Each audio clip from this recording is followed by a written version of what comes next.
Hi everyone, আসসালামু আলাইকুম। আজকে আমরা চলে আসলাম টাফর সেন্টার।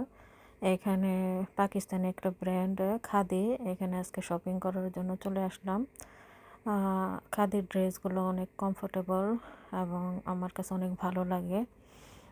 আর প্রাইসটা একটু বেশি, যখন একটু ডিসকাউন্ট দেয় তখন কিনলে ঠিক আছে প্রাইসটা। তখন একটা থ্রি পিস কিনতে গেলে দেখা যায় দোপাট্টা আলাদা, কুর্তা আলাদা,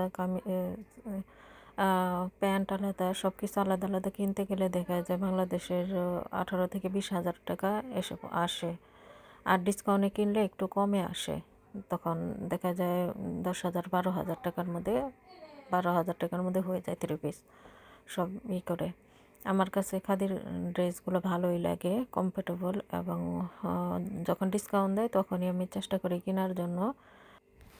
একটা নর্মাল ধরনের ড্রেসই দেখা যায় 17-18 হাজার, 20,000 টাকা আসে। এটা দেখে বোঝাই যায় না যে এত টাকা দাম, কারণ এগুলো কাপড়ের কোয়ালিটি ভালো এবং এই জন্য একটু দাম বেশি। যখন ডিসকাউন্ট দেয় তখন পুরা পাকিস্তানি এশিয়ান লুক দিয়ে ভরে যায়। সবাই এখানে শপিং করে, আর এমনিতেও করে। পাকিস্তানিরা এই ধরনের কাপড় তো আরও বেশি পছন্দ করে, ওদের দেশের ব্র্যান্ড। আমরা তো অত টাকা দিয়ে কিনতে পারি না, আমাদের একটু ডিসকাউন্ট হলে আমরা খুশি, কিনতে পারি, ভালো লাগে কেনাকাটা করে। যাই হোক, মাঝে মধ্যে আমি টাফর সেন্টার গেলে কিনি বা না কিনি, সবটাতে যে একটু ঘুরে আসি, ভালো লাগে। আমি তো সব সময়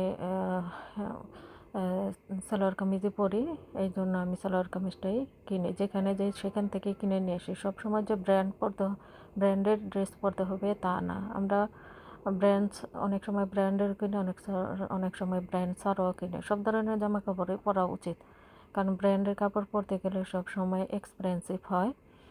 আমি যখন কিনি তখন দেখি একটু ডিসকাউন্ট পাওয়া যায় কি না। পছন্দ হলে ডিসকাউন্ট ছাড়া কিনে নিয়ে আসি, আর পছন্দ না হলে তখন দেখি যে ডিসকাউন্ট আসবে তখন কিনি।